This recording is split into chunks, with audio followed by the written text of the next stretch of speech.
He stayed silent while they mocked him, but his tears grew something greater than water. I once heard a story that stayed with me, because in many ways it felt like my own. In a quiet village, far from noise and attention, I lived the life of a hard-working farmer. My world was simple, but it was meaningful. Every single morning, long before the sun showed its face, I would rise from my bed and begin the same journey.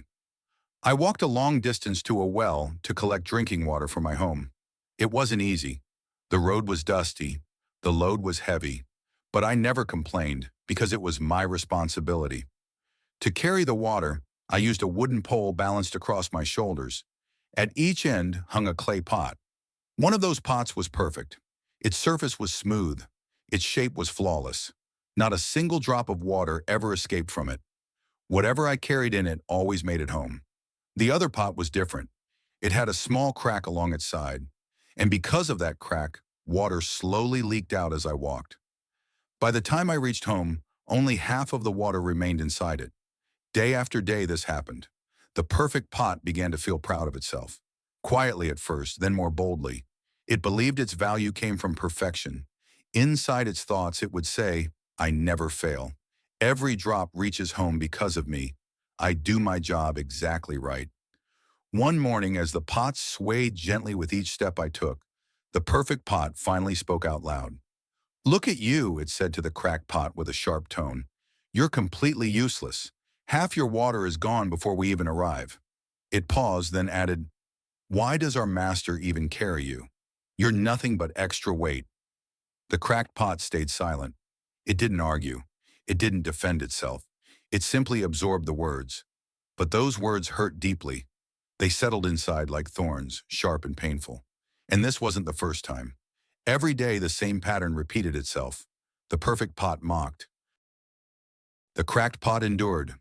I continued walking my familiar path, unaware of the quiet suffering hanging from my shoulders. Slowly the cracked pot began to believe what it was told. Maybe I really am useless, it thought.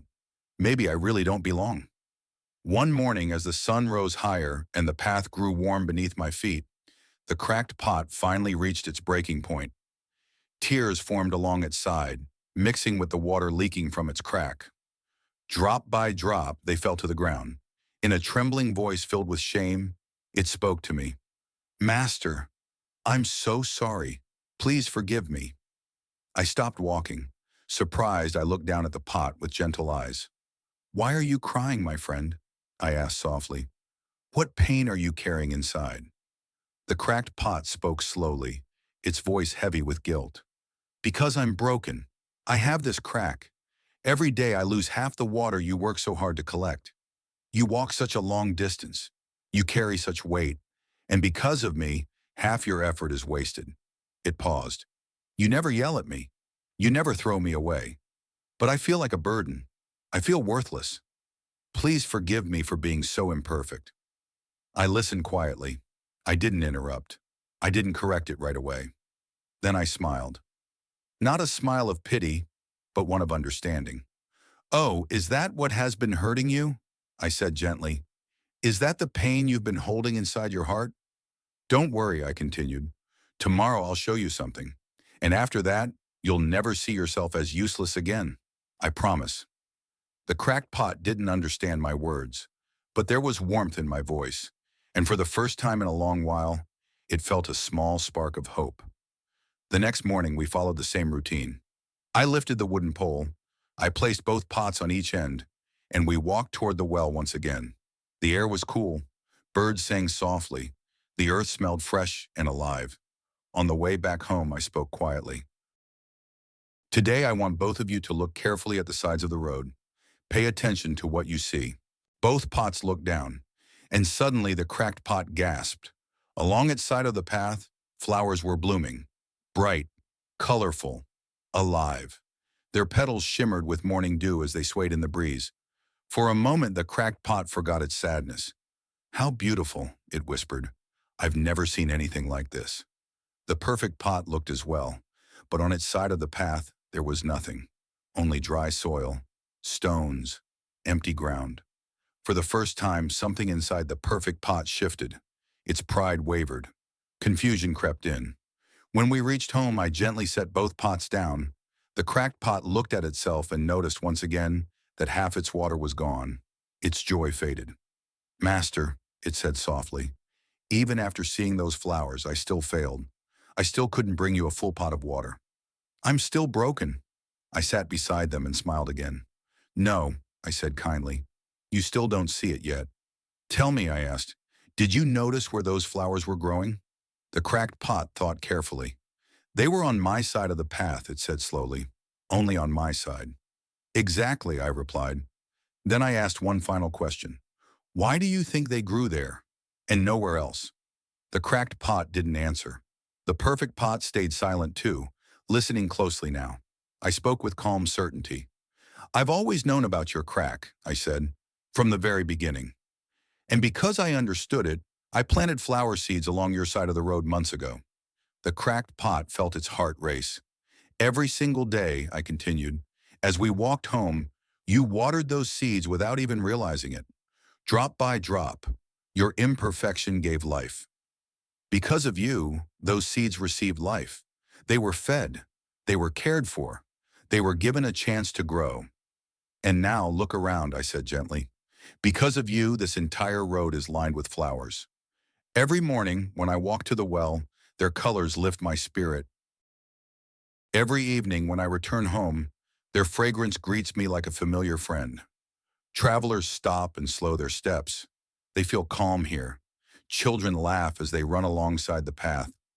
Joy lives in this place. And all of it exists because of you and because of your crack." The cracked pot began to cry again.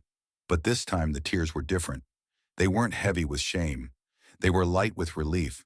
For the first time it felt useful. For the first time it felt seen. For the first time it felt worthy of love. Then something unexpected happened. The perfect pot, which had remained silent the entire time, finally spoke. Its voice had changed. There was no pride in it now. No arrogance. Only humility. "Master," it said quietly, "may I speak?" I turned toward it with the same calm kindness. "Of course, my friend. Say what's in your heart." The perfect pot's voice trembled. "I am ashamed," it admitted. "For so long I mocked the cracked pot. I called it useless. I treated it like a burden. I believed I was better simply because I never lost a drop of water." It paused. "But now I understand the truth. While I was focused on being flawless, my friend was creating beauty, something I could never do. I was blind to the value hidden inside what I called a flaw." The perfect pot turned toward the cracked pot. "My friend," it said sincerely, "please forgive me. I hurt you with my words. I judged you without understanding you. I chose pride when I should have chosen kindness. I am truly sorry. You are not useless. You are extraordinary in your own way.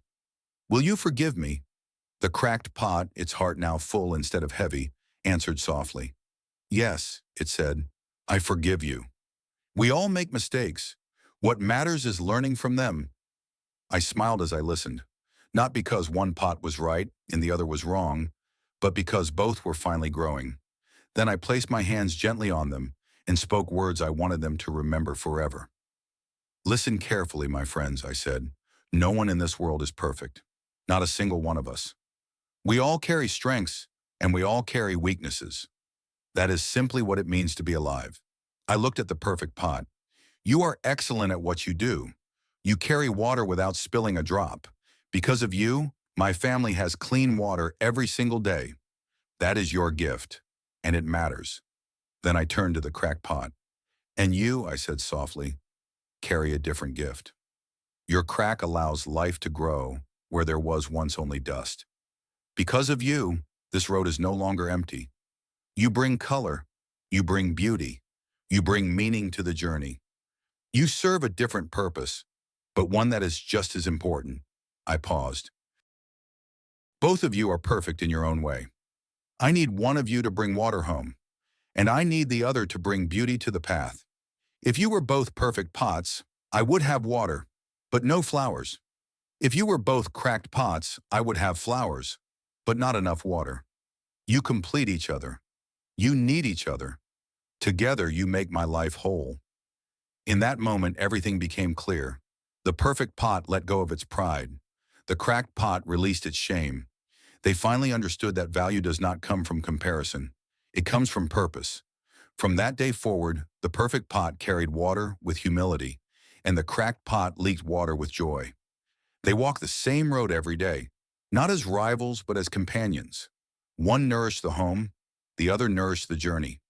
Both were necessary, both were valued, both were enough. And if we look honestly at our own lives, we will see ourselves in these two pots. Some of us feel like the perfect pot, capable, reliable, efficient, yet missing warmth or creativity. Others feel like the cracked pot, imperfect, insecure, convinced they are falling short, without realizing the beauty they create. The truth is, we are all a mixture of both. We all have strengths to be thankful for, but never to use as a reason to feel superior. And we all have flaws we feel ashamed of, but those very flaws may be shaping something meaningful. What matters most is not perfection. What matters is honesty, using what we have, accepting who we are, and choosing to create good, cracks and all. No one is perfect, and that is not a failure. It's a gift, because our imperfections make us human. They make us real, and sometimes the thing we struggle with the most becomes the very thing that allows us to make the greatest impact. So never mock someone for their weakness, and never hate yourself for yours. Remember this: do not judge others by what they lack. And do not hide from your own imperfections, because they are part of your story. Now I want to hear from you. Have you ever felt like the cracked pot, ashamed of something about yourself? Or have you ever been the perfect pot, judging before understanding? Share your experience in the comments. Your story might be exactly what someone else needs today. If this message reached your heart, support it by liking this video and sharing it with someone who needs encouragement. And don't forget to subscribe so you can stay with us for more stories that challenge how we see ourselves and each other. We're here to remind you of something important. You matter. Your journey matters. And even your cracks have a purpose. Until next time, be gentle with yourself, be kind to others, and never forget, sometimes the most beautiful flowers grow from broken places.